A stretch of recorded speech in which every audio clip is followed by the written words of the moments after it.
આ વિડીયોમાં આપણે ઇતિહાસના વન લાઇનર ક્વેશ્ચનો જોવાના છે. સામાજિક વિજ્ઞાનની બુક છે તેમાંથી લેવામાં આવેલા છે અને ગયેલી 2-3 એક્ઝામ આપણને શીખવી ગઈ છે કે અન્ય પ્રકાશનો કરતાં પાઠ્યપુસ્તકનું કેટલું મહત્વ છે, પાઠ્યપુસ્તકમાંથી કેટલું પૂછાઈ રહ્યું છે. તો ચલો આપણે સ્ટાર્ટ કરીએ.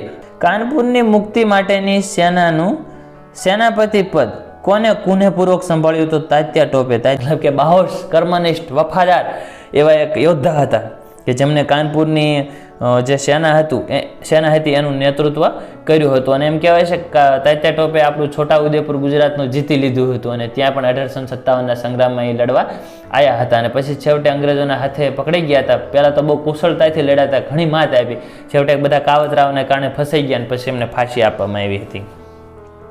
સ્વાતંત્ર્ય સંગ્રામ શરૂ થતા મેરઠના સિપાહીઓને સૌપ્રથમ કયા શહેરનો કબજો લીધો હતો? તો દિલ્હીનો. મેરઠના સિપાહીઓએ સૌપ્રથમ દિલ્હીનો કબજો લીધો હતો, કારણ કે ભારતનું મેન કેન્દ્ર હોય તો દિલ્હી જ તે. સ્વાતંત્ર્ય સંગ્રામના કયા નેતાએ પોતે જ પોતાની તલવારથી હાથને કોણીથી કાપીને ગંગામાં પધરાવી દીધો હતો? તો કુંવરસિંહે પોતાનો હાથ કોણીથી કાપી અને ગંગામાં પધરાવી દીધો હતો. કયા રાજ્યનો દત્તક પુત્રનો ગાદી ઉપરનો હક અંગ્રેજોએ સ્વીકાર્યો નહોતો? તો ઝાંસી. હમણાં આપણે આ વાતની ચર્ચા કરી લીધી કે ઝાંસીની રાણી જે રાજા ગંગાધર હતા એ અપુત્ર મરણ પામ્યા, તો એને દત્તક લીધો હતો એક દામોદર, પણ એનું ચલાવ્યું નહીં અંગ્રેજોએ. આ તમારો દત્તક લીધો છે પુત્ર, એ ચાલે નહીં, એટલે આ રાજ્ય તમારે અંગ્રેજોને આપી દેવું જોઈએ, કારણ કે હવે અહીં કોઈ વહીવટ કરનાર નથી એમ. એટલે અલગ અલગ બહાના હેઠળ આ ડેલહાઉસીની એક પ્રકારની એમ કહીએ તો કૂટનીતિઓ જ છે.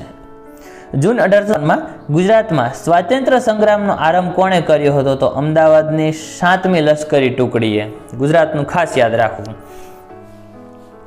સ્વાતંત્ર્ય સંગ્રામના કયા અગ્રણી નેતા ગુજરાતમાં આશરે 15 દિવસ સુધી રહ્યા હતા? તો તાત્યા ટોપે ગુજરાતમાં ઘણા બધા સમય સુધી રહ્યા હતા.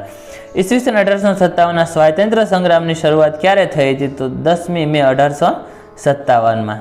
ખાસ યાદ રાખવી આ બધી ડેટ, બધા નેતાઓ, બધા ક્રાંતિકારીઓ, કારણ કે આ ક્વેશ્ચન 1857માંથી ઘણી બધી પરીક્ષાઓમાં આવતા જ હશે અવારનવાર અને પાઠ્યપુસ્તકમાંથી જ આ બધા ક્વેશ્ચનો લીધેલા છે બેઠા બેઠા, એટલે ખૂબ મહત્વના છે. અને હા, જો વિડીયો ગમે તો લાઈક કરજો, મિત્રો સુધી પછી શેર કરજો અને ચેનલને સબસ્ક્રાઈબ પણ કરી લેજો જેથી બીજા વિડીયો તમને મળી શકે. આગળનો ક્વેશ્ચન જોઈએ તમારો વધારે સમય ન લેતા કે કાનપુરમાં સ્વાતંત્ર્ય સંગ્રામની શરૂઆત ક્યારે થઈ હતી? તો 10મી મે 1857માં. 1857ના સંગ્રામની શરૂઆત ક્યારે? તો 10 મે 1857. અને કાનપુરમાં ક્યારે શરૂઆત થઈ હતી? તો 10 મે 1857થી જ શરૂઆત થઈ ગઈ હતી. અંગ્રેજ સરકારના તોપમારાથી બેટ દ્વારકાના કિલ્લાને બચાવવા કોને અદ્વિતીય કામ કર્યું? તો વાઘેર સ્ત્રીઓએ. વાઘેર સ્ત્રીઓમાં જોધા માણેકને એમના બધાના નામ મોખરે છે. એ બધા લોકોએ આ સારું એવું કાર્ય કરેલું. પંચમહાલમાં કયા લોકોનો સંગ્રામ લગભગ 1 વર્ષ સુધી શરૂ રહ્યો હતો? તો નાયકડા લોકોનો.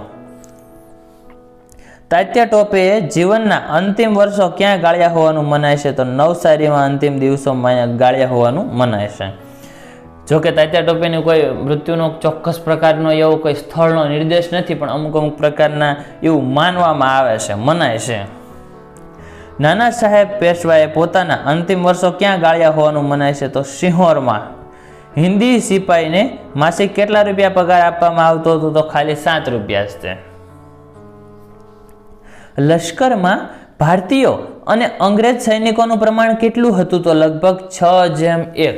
ભારતીયો 6 હોય ત્યારે અંગ્રેજ 1 જ હતો, મતલબ કે ભારતીયોની સંખ્યા ઘણી બધી હતી. પણ ભારતીયોને આપણે જોયું 7 રૂપિયા પગાર આપતા હતા, તો અહીં અંગ્રેજોને જો કે અંગ્રેજ સિપાહીને માસિક કેટલા રૂપિયા પગાર આપવામાં આવતો? તો 150 રૂપિયા. કેટલો બધો અન્યાય છે આ.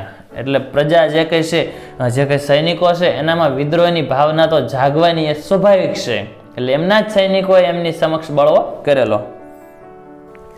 ઈસવીસન 1857ના સંગ્રામનું પ્રતીક શું હતું? તો રોટી અને કમળ. ગૌતમ બુદ્ધે સૌપ્રથમ ક્યાં ઉપદેશ આપ્યો હતો? તો સારનાથ સૌપ્રથમ ઉપદેશ આપ્યો હતો, સારનાથ ખાતે. ઉપનિષદના વિચારોનો વિકાસ કોણે કર્યો હતો? તો શંકરાચાર્ય, આદિગુરુ શંકરાચાર્ય. શંકરાચાર્યની 4 જે મઠો છે એમાંનો એક આપણે દ્વારકા પણ આવેલો છે. દ્વારકાધીશના મંદિરની પાછળ તમે જોશો તો એ આખું એક આદિગુરુ શંકરાચાર્યનો એક આખો મઠ છે. ગૌતમ બુદ્ધનું બાળપણનું નામ તો સિદ્ધાર્થ. ગૌતમ બુદ્ધના પિતાનું નામ તો શુદ્ધોધન.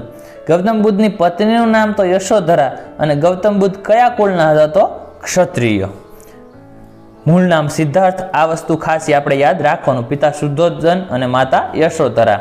ક્ષત્રિય કુળમાં જન્મેલા. પુત્રનું નામ હતું રાહુલ. ગૌતમ બુદ્ધના પુત્રનું નામ હતું રાહુલ. અને ગૌતમ બુદ્ધના ગૃહ ત્યાગને શું કહેવાય છે તો મહાભિનિષ્ક્રમણ કહેવાય છે. ગૌતમ બુદ્ધે જે ઘર છોડ્યું પોતાનું એને મહાભિનિષ્ક્રમણ કીધું. પણ મહાદેવભાઈ દેસાઈએ ગાંધીજીએ જે નાડીકૂચ કરીને એને મહાભિનિષ્ક્રમણ સાથે સરખાવી. એ પણ આપણી માટે યાદ રાખવા જેવું છે, પૂછાય છે. ગૌતમ બુદ્ધને જ્ઞાન પ્રાપ્ત થયું તે સ્થળ તો બોધિ ગયા. ગૌતમ બુદ્ધ કયા સ્થળે નિર્વાણ પામ્યા હતા તો કુશીનારામાં નિર્વાણ પામ્યા હતા. ગૌતમ બુદ્ધ કેટલા વર્ષે નિર્વાણ પામ્યા તો 80 વર્ષની વયે નિર્વાણ પામ્યા. ગૌતમ બુદ્ધનો જન્મ ક્યાં થયો હતો તો કપિલવસ્તુ પાસેના લુંબિની વનમાં ગૌતમ બુદ્ધનો જન્મ થયો હતો.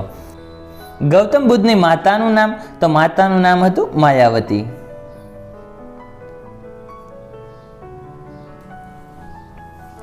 કેટલા વર્ષ પહેલા બૌદ્ધ ધર્મની સ્થાપના થઈ હતી તો 2500 વર્ષ પહેલા. ગૌતમ બુદ્ધ કઈ પ્રજાના ગણરાજ્ય સાથે જોડાયેલા હતા તો શાક્ય પ્રજાના ગણરાજ્ય સાથે જોડાયેલા હતા. ગૌતમ બુદ્ધ શા માટે વનમાં જઈ તપ કરવાનું ઈચ્છતા હતા તો જ્ઞાન પ્રાપ્તિ માટે. જ્ઞાન પ્રાપ્તિ માટે ગૌતમ બુદ્ધ વનમાં જઈને તપ કરતા. બુદ્ધનો અર્થ જ થાય છે જ્ઞાન. એમનું નામ તો મૂળ સિદ્ધાર્થ હતું પણ બુદ્ધ એટલે કે એમનું બુદ્ધ એટલે એવું જ થાય છે જ્ઞાન. ગૌતમ બુદ્ધ કઈ ભાષામાં ઉપદેશ આપતા તો પાલી ભાષામાં. એ સમયે પાલી ભાષા એ જનજનની ભાષા હતી, મતલબ કે સામાન્ય ભાષા હતી, બધા સમજી શકે એવી, એટલે એમાં ઉપદેશ આપતા હતા. ગૌતમ બુદ્ધ શાની શોધમાં અનેક સ્થળોએ ફર્યા તો સત્યની, કે સત્ય શું છે, ખરેખર સત્ય એમને જાણવું હતું. ગૌતમ બુદ્ધને ક્યારે જ્ઞાન પ્રાપ્ત થયું તો વૈશાખી પૂર્ણિમાના દિવસે જ્ઞાન પ્રાપ્ત થયું. ગૌતમ બુદ્ધને કયા વૃક્ષની નીચે જ્ઞાન પ્રાપ્ત થયું તો પીપળાના વૃક્ષ નીચે. પીપળાનો જે વૃક્ષ હતો એની નીચે ગૌતમ બુદ્ધને જ્ઞાન પ્રાપ્ત થયું. ગૌતમ બુદ્ધને કેટલી વયે જ્ઞાન પ્રાપ્ત થયું તો 36 વર્ષની વયે પહોંચ્યા ત્યારે તેમને જ્ઞાન પ્રાપ્ત થયું. ગૌતમ બુદ્ધના મતે દુઃખનું મુખ્ય કારણ કયું હતું તો તૃષ્ણા. અલગ અલગ પ્રકારની જે ઈચ્છાઓ છે માણસની અંદર, જે એને દુઃખનું મુખ્ય કારણ ગણવામાં આવ્યું. અસંતોષ. પોતાનો દીકરો મરી જવાથી ગૌતમ બુદ્ધ પાસે કોણ ગયું તો કિસ્સા ગોમતી. જૈન તથા બૌદ્ધ ભિક્ષુકો ક્યાં રહેતા હતા તો સંઘો અને વિહારોમાં. મહાવીર સ્વામીનું મૂળ નામ શું હતું તો વર્ધમાન. હવે મહાવીર સ્વામી વિશે જાણવાનું છે. મહાવીર સ્વામી જૈન ધર્મના 24માં તીર્થંકર. તેમનું મૂળ નામ વર્ધમાન, પછી ભગવાન મહાવીર સ્વામી એવું નામ પડ્યું. મહાવીરનો જન્મ ક્યાં થયો હતો તો કુંડગ્રામ. મહાવીર સ્વામીની માતાનું નામ તો ત્રિશલા દેવી. મહાવીર સ્વામીના પિતાનું નામ તો સિદ્ધાર્થ. મહાવીરના પત્નીનું નામ તો યશોદા અને પુત્રીનું નામ પ્રિયદર્શના. મહાવીરની પુત્રી હતી, એમના નામ પ્રિયદર્શના. મહાવીર સ્વામીએ કેટલા વ્રત આપ્યા હતા તો ટોટલ 5 વ્રતો આપ્યા હતા. મહાવીર સ્વામીના ઉપદેશને લીધે સમાજમાં શું બંધ થઈ ગયું તો પશુ હિંસા. જે પશુઓની હિંસા, બલિને આવા બધા જે બનાવો બનતા હતા એ બધું બંધ થઈ ગયું. કારણ કે મહાવીર સ્વામી જૈન ધર્મ, બરાબર, જૈન ધર્મનો મુખ્ય એક જ નારો કે એક જ જો આપણે ધ્યેય વાક્ય જો કહી શકીએ તો અહિંસા પરમો ધર્મ, કે જીવ માત્રની હિંસા નહીં કરવાની કોઈ પણ નહીં. તો એમના ઉપદેશને કારણે સમાજમાં આવું સારું એવું પરિવર્તન આવ્યું, લોકો જાગૃત થયા હતા. મહાવીર સ્વામી જૈન ધર્મના કેટલામાં તીર્થંકર ગણાય છે તો 24માં તીર્થંકર ગણાય છે. જૈન ધર્મમાં ટોટલ 24 તીર્થંકર થઈ ગયા. પ્રથમ ઋષભદેવ, 24માં મહાવીર સ્વામી અને 23માં પાર્શ્વનાથ. આ 3 આપણે વધારે મહત્વના છે, એ યાદ રાખવાના છે. ત્યારબાદ આપણા આ વિડીયો લેક્ચરનો અંતિમ ક્વેશ્ચન, એટલે મહાવીર સ્વામીએ કેટલા વર્ષો સુધી તપ કરીને જ્ઞાન પ્રાપ્ત થયું હતું. મહાવીર સ્વામીએ કેટલા વર્ષ સુધી તપ કર્યું ત્યારે એમને જ્ઞાન પ્રાપ્ત થયું તો 12 વર્ષ સુધી તપ કરીને જ્ઞાન પ્રાપ્ત થયું હતું. આ વિડીયોનું આપણે આખું પ્લેલિસ્ટ બનાવેલું છે, આગળના ભાગનું પણ. તેથી આગળના ભાગ પણ તમને સરળતાથી મળી જશે. પ્લેલિસ્ટમાં જઈને તમારે જો જોવો હોય તો બીજા ભાગો પણ જોઈ શકો છો. વિડીયો ગમે તો લાઈક, શેર એન્ડ સબસ્ક્રાઈબ. જય હિન્દ.